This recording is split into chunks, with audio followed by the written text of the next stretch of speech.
WNYC Studios is supported by Odoo. When you buy business software from lots of vendors, the costs add up and it gets complicated and confusing. Odoo solves this. It's a single company that sells a suite of enterprise apps that handles everything from accounting to inventory to sales. Odoo is all connected on a single platform in a simple and affordable way. You can save money without missing out on the features you need. Check out Odoo at odoo.com. That's odoo.com.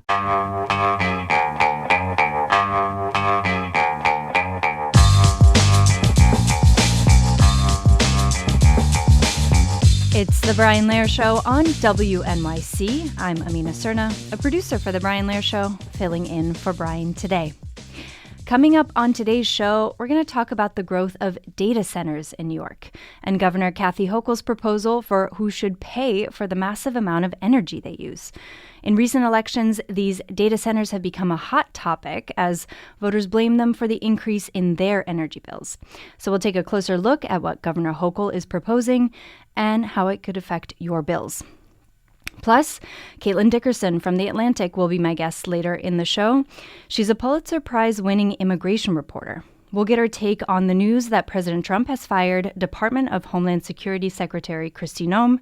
And her most recent story is about a New York family with mixed immigration status that decided to move to Mexico, where one member of the family was from, rather than deal with the stress of President Trump's deportation campaign. They self-deported, basically.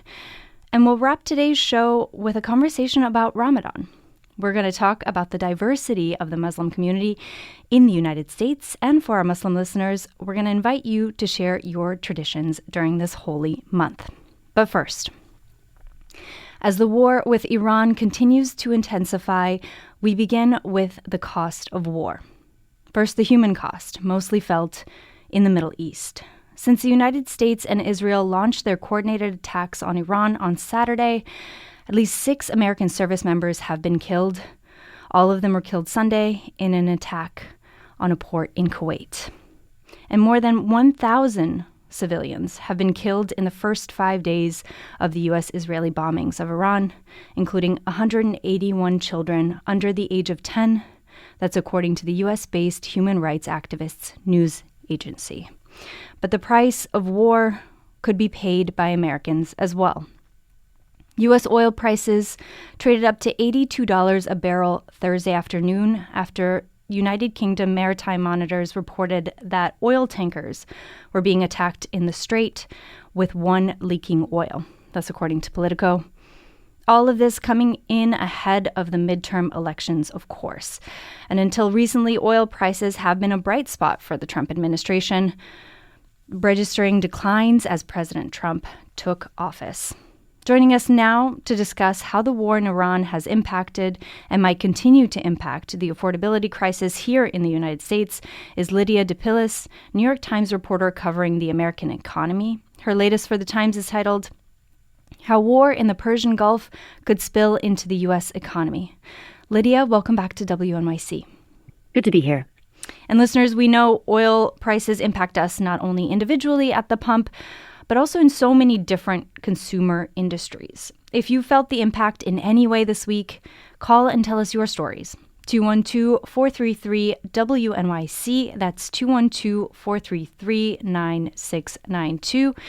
And as we'll discuss, gas prices also rose back under the Biden administration in 2022. Maybe you want to reflect on your lifestyle or industry and how it was impacted back then and what you're bracing for now.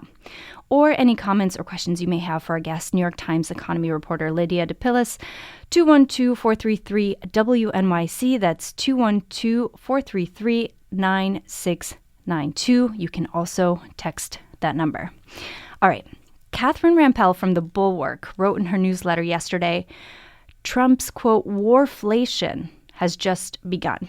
And that's because a lot of the world's oil passes through the Iranian-controlled Strait of Hormuz. So, Lydia, what can you tell us about the immediate impact on that shipping route when the war began? Yeah, so that shipping route is completely closed, and that matters because about 20 or 25% of the world's oil does need to transit through it to get from refiners and producers in the Persian Gulf, that's Kuwait and Qatar and Iran, to the rest of the world. And so because Iran has said, and in fact yesterday did set a ship on fire, that they will not allow any ships to transit through there safely. And also, I mean, that the reason that boats are not even trying it is that because they can no longer get insurance, which they need in order to sail, basically. That chunk of the world's oil supply has been totally cut off. And so oil prices are still rising. I guess they hit $90 a barrel today. I don't know if they'll settle there, but the impact of this is just beginning because so much of the world is still really dependent on oil, and that is going to be the primary channel through which it impacts the U.S. economy, but there may be others in the coming weeks as well. And how quickly were those impacts felt by American consumers? Maybe at the pump first? Right away. I mean, even though like a gallon of oil from the Persian Gulf takes a while to get to your gas stations. It's not like that 1 gallon is more expensive and it'll trickle through. This is a global market, and so it depends on futures prices, right? This is what investors think that it'll cost over the sort of medium term. So those prices translate fairly quickly. So GasBuddy, which tracks these prices at the pump nationwide, found that I think they're averaging $3.32 today, which is as high as it's been in a year and a half. So people are going to feel it right away. As you write in your piece, the United States is a net energy exporter. So why is all of this a problem? So this is a difference from the reaction that we would have seen in the early 1990s when there was also war in the Gulf, or even 10 or 15 years ago, because there has been this emergence of the shale gas industry in the U.S. And the important thing, though, is that the energy market is pretty complicated. And I'm not like a total expert on it, but just because we export more energy than we import doesn't mean that we're completely insulated, because there's different types of energy, right? Natural gas goes into a whole bunch of other energy uses besides cars. And what we put in our cars is actually a mix of different types of oils, so we still need to import some of it. But it does mean that the energy costs aren't going to flow over into some of these other uses, like gas that we use to heat our homes or power electricity that is used in industrial facilities, as much as it is in Europe, for example. Europe, which already had been trying to wean itself off gas and oil from Russia and depend more on energy from the Middle East, is now facing challenges on both of those fronts. So the energy price shock is going to be quite a bit larger over there. In the U.S., we have our own supplies, and also our own companies are these big producers. So you'll see American companies benefit.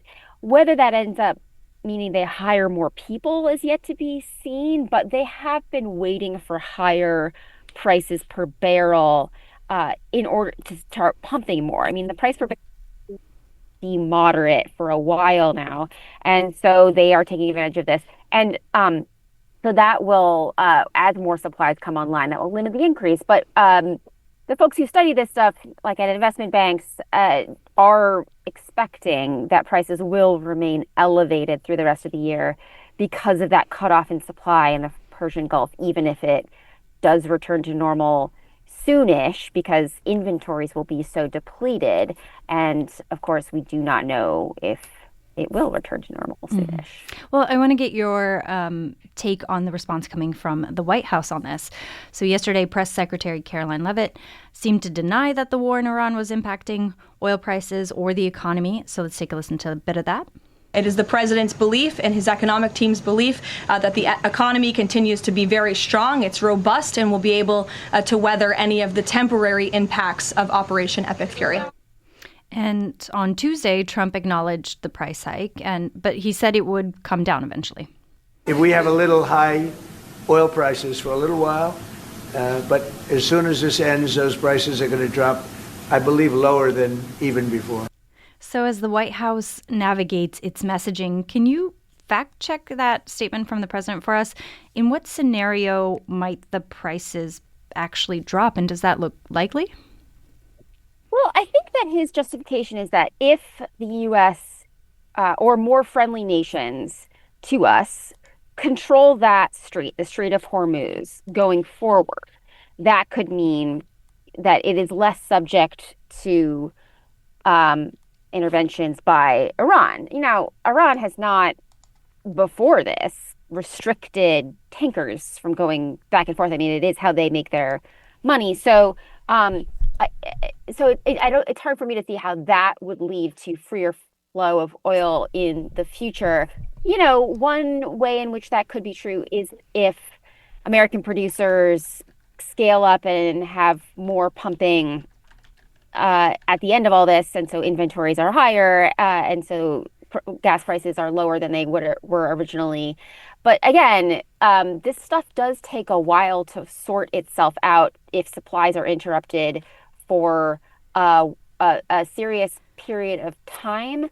And the other justification he has offered is they are going to be protecting boats. Like, if necessary, the U.S. Navy will escort ships in and out and offer insurance, which I mentioned before, at competitive rates.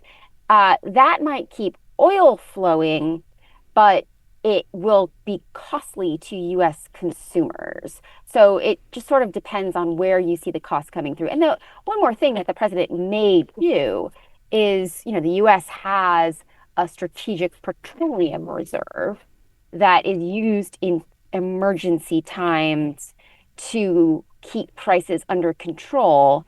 President Biden also used this when prices spiked very high in 2022 to keep them from going even higher. So it's not an unprecedented use, but it does come at the cost to the taxpayer ultimately.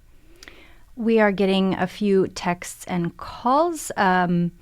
Listeners, we can take a few more. Maybe you want to report on the ground what you're experiencing with heating prices. Maybe you filled up your gas tank at the pump this morning. What are you seeing? 212-433-WNYC. That's 212-433-9692. And here is a text. The cost to heat my house with propane went up 30 cents a gallon in one day, from $2.39 to $2.69. I had to lock into the higher price for a year because I wasn't expecting it. And let's go to a call. Craig in Morganville, you're on WNYC. Hi, Craig. How you doing? I don't know if I'm sure your guest is very knowledgeable, but oil is one of the few commodities that even when you buy barrels or however big your order is, while it's in transit, that price fluctuates till it gets to the destination.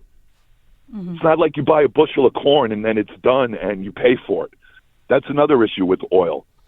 So that's a big problem. When even prices are low, you're really handcuffed to the market even more so. And the other thing is, a lot of news agencies still don't report that half of Europe is still buying natural gas from Russia. And everyone fails to realize that. And that's kind of a bad thing also. Thank you. Craig, thank you so much. So, Lydia, 2 points in there. You did talk about oil being a futures commodity. So maybe going to what Craig was saying, it's a commodity that, the price goes up while it's in transit. And as we saw that text reporting, heating for propane oil going up. So, and having to be locked in for the year. Yeah. So what do you want to comment on that? Sure. So, well, as context, it is true that energy costs outside of gasoline have been rising, especially for electricity. And that's because of a number of things. I mean, demand has been increasing markedly because of new data centers which I believe a guest of yours is going to talk about later in the show. So that's already a rising cost to consumers. And it is interesting to hear that from that text message that residential gas heating is already jumping. And a note on what Craig said, it is true that the oil price fluctuates all day. But how big companies handle this is they can buy contracts that lock in their price for a few months to a year. They can also buy hedges. So if the price goes up, that means that they get a financial benefit to the other side to try to keep their costs stable. But, as those contracts renew, they have to buy new ones. Their costs will go up. It's just a matter of who has to weather the volatility. And like a general rule of thumb is that the smaller you are, whether you're a business or a consumer, the more subject to that volatility you are, which is really difficult if you're trying to plan your expenses for the coming months. You read about how this isn't the 1970s when turmoil in the Middle East led to fuel shortages that sent inflation skyrocketing and created lines at gas stations. So a lot of our listeners might have experienced that surge back then, but for those of us who haven't, can you explain what happened and how the American consumer experienced it? Yeah. So the 70s were a time of a lot of political tumult in the Persian Gulf and in Iran, specifically with the revolution, and there was an embargo. And at that time, I believe like most of our oil did come from that region. And that has changed over the years, from because the US has become a big producer, but other regions of the world as well. And so our unit of oil per per growth of gross domestic product, right? Mm-hmm. So the energy intensity of the economy has gone down a lot for a couple of reasons. One, the U.S. has become more dependent on services, right? Most of our jobs are in like offices as opposed to goods, right? We don't need as much energy to like make as many cars as we used to. That has its downsides. But it does mean that we're not as subject to fluctuations in oil prices. And the other thing is that we have also brought a lot of renewable energy online. I mean, California and Texas have huge amounts of solar and wind. And so that's domestic homegrown energy as well.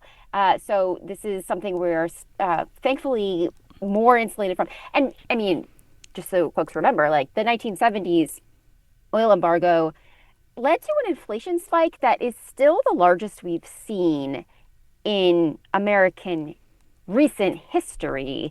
And that's sort of for a lot of reasons. It became so much of a problem that inflation built on itself.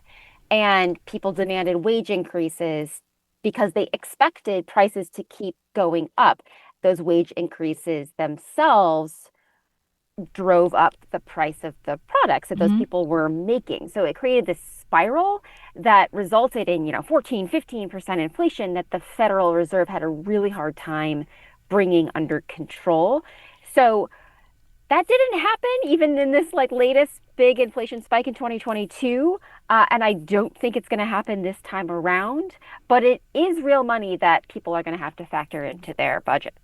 And you're right, most impacted are going to be small businesses and consumers with low incomes. Now, you know that this depends on just how long the war in Iran lasts, but let's take that one at a time. How might this hurt small businesses? So yeah, as I mentioned, like small businesses typically aren't buying financial instruments to hedge their downside risk, and they're not locking in long-term contracts for energy prices. So say you are a small delivery business and you have, little trucks that consume diesel, and diesel is now up to $4 a gallon. So you're going to have to pay that extra money. Let's think of other energy intensive businesses. I don't know, say you run a bakery and have to run your ovens all day. So that's a meaningful expense for you now. And then on the consumer side, so low-income folks spend a greater share of their incomes, which are lower, on getting from place to place. And so and this is also, I mean, it's going to be less for folks who live in big cities like New York, who are fortunate to have a subway to get us around, and more for people in rural and suburban areas who need to drive everywhere. And so, a data company I talked to had broken this down to try to see which retailers will be most impacted by their customers having to spend more on gasoline. And it's a little bit illustrative. It's companies like Boot Barn and like Taco Bell, where their customers are the most impacted by gasoline price hikes, and also are in these suburban areas where you cannot walk or take a subway. To get there, you have to drive. A listener writes, the cost of food and goods is killing us. Now add the increase in transportation costs due to this completely avoidable situation in Iran.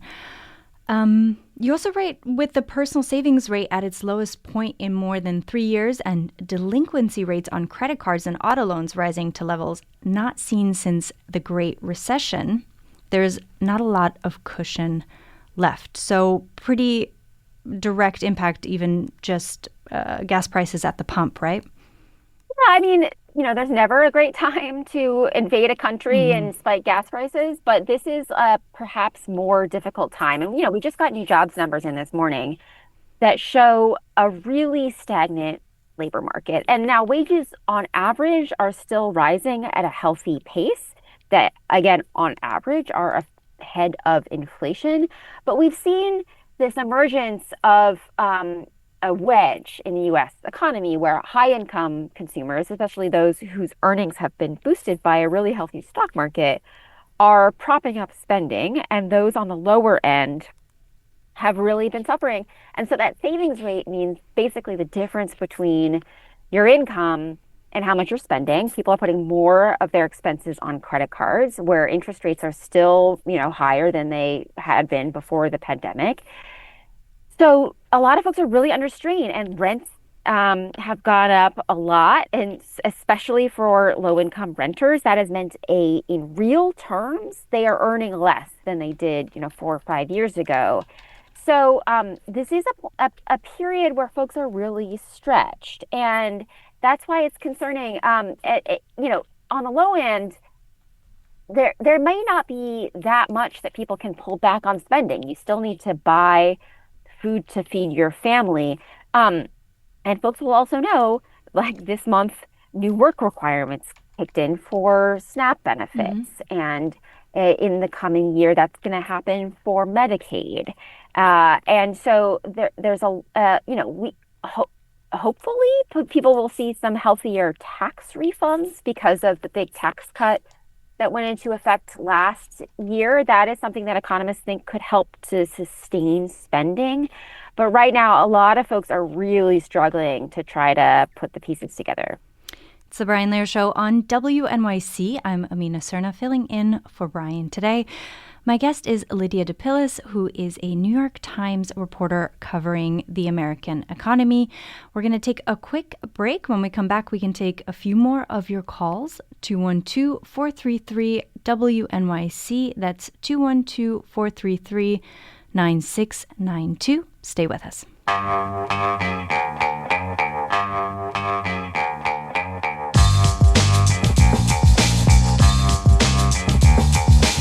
It's the Brian Lehrer Show on WNYC. I'm Amina Serna, filling in for Brian today. Lydia DePillis, New York Times reporter covering the American economy, joins us now. Lydia, Politico reports that the administration is, quote, scrambling for solutions. It's apparently considering a temporary holiday on the gasoline tax. Are you familiar with that proposal or what that could mean?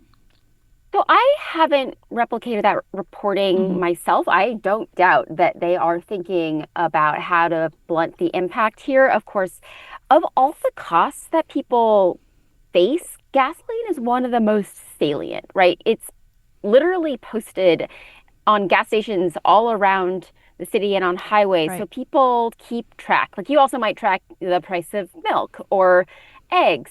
But this is something that people have to deal with every day, unlike, buying a car, which is like a very infrequent purchase. So it's very politically salient. So I am sure they are trying to figure out what to do. The gas tax holiday, I am not sure if they could do that through executive order. That seems like something that would require Congress. And of course, gasoline prices are also determined by state gas taxes. So it wouldn't necessarily decrease prices that much, although it is a meaningful amount. I think it's like 18 cents a gallon or something.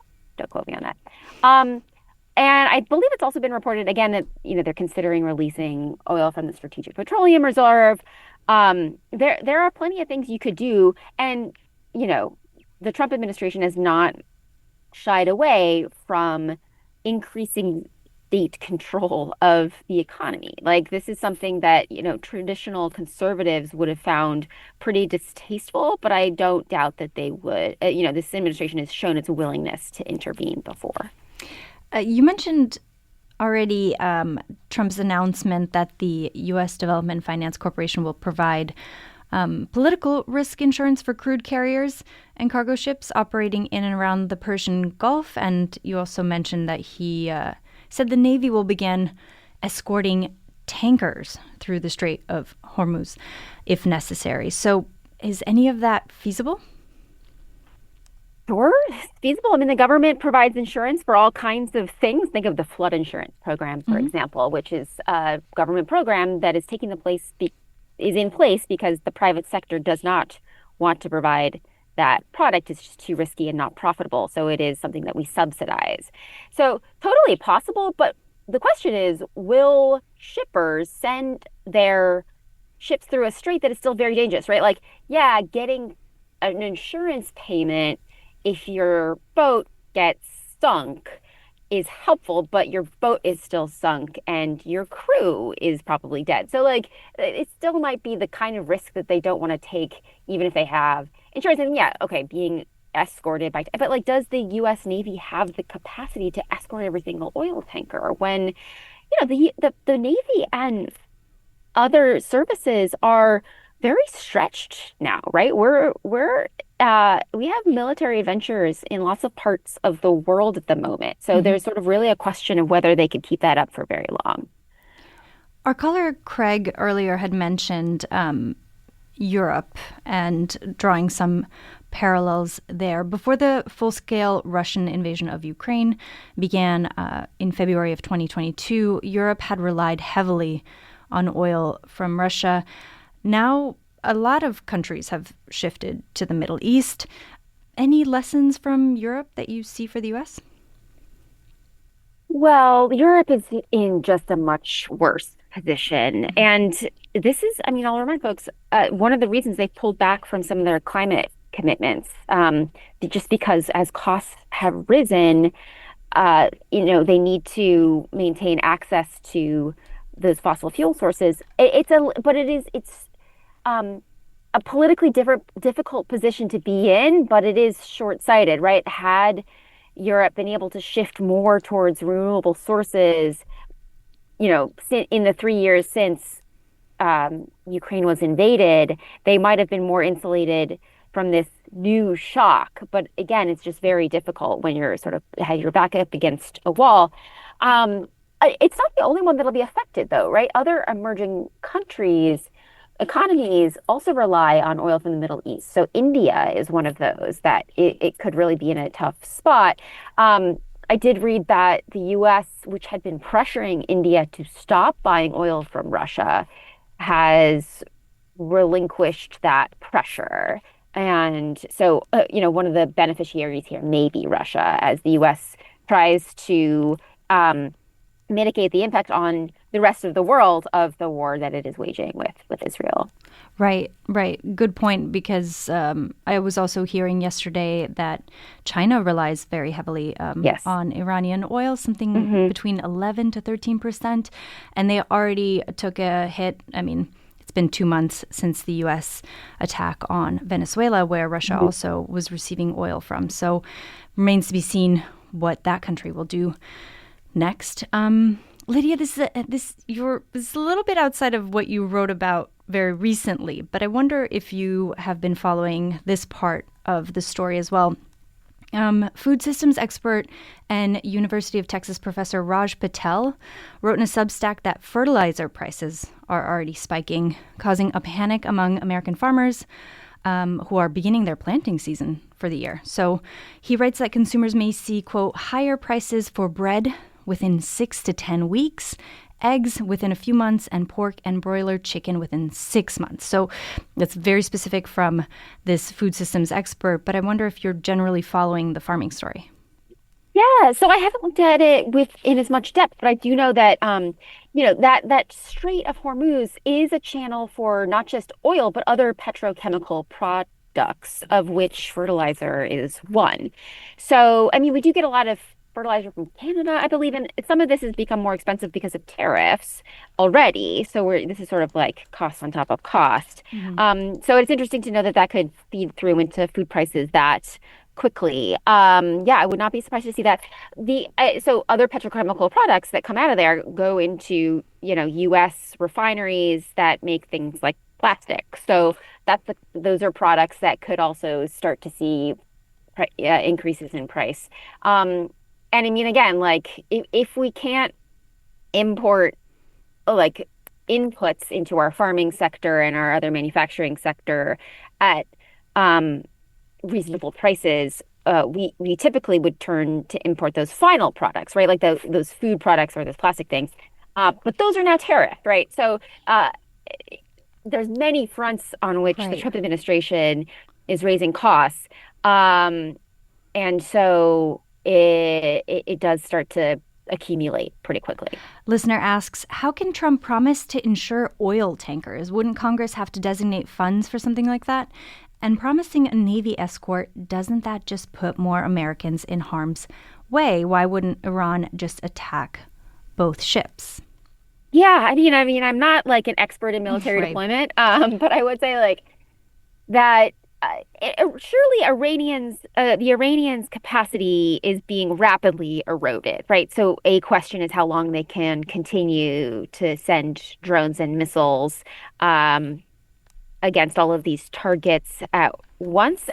On the question of whether Congress would need to appropriate money, the Trump administration has moved a lot of money around it, and the channel through which they trying to do this is the Development Finance Corporation, which is sort of like semi-private. It's got income streams of its own. So I don't think that it would need to go to Congress for that. Although, big picture here, it didn't go unnoticed that the Trump administration a few months ago said that it wanted to raise the budget for the Pentagon to $1.5 trillion, which is a 50% increase over the current sort of average annual budget. So it is imagining a much bigger scope. And I kind of doubt that Congress will allow for that, but the cost to the Treasury of war is high. We know this from conflicts past, from Iraq to Afghanistan to Syria. And that's the kind of thing that can leave the U.S. with debts that don't get repaid for years. Like the aggregate accumulated national debt is now around 120% of GDP. And if you don't pay that down, it just sort of keeps going up, especially as interest rates are high. So debt service just keeps piling on top. So this is the kind of thing where the bill can get racked up pretty quickly. So we've been talking about how Americans are paying for this war in Iran, but you also talked about the political costs. So let's get into that as we wrap up the segment. I use the term affordability crisis in my intro to the segment, but the last time we heard about, cost of living crisis, affordability crisis was during the Biden administration and the 2022 midterms when gasoline prices spiked because of Russia's war in Ukraine. Republicans hammered gas prices in those midterm attacks. As someone who covers the American economy, you want to give us your take on just how big of a deal oil prices are politically or could potentially be this year? Yeah, they're super critical. And so I think that the Trump administration is hoping that the midterms are still a ways away. But, Trump's approval ratings are already at a fairly low ebb, and specifically on the economy, which had been one of his best issues. They're underwater, and it's not like Democrats are seen as being more competent on the economy, but they're not in charge at the moment.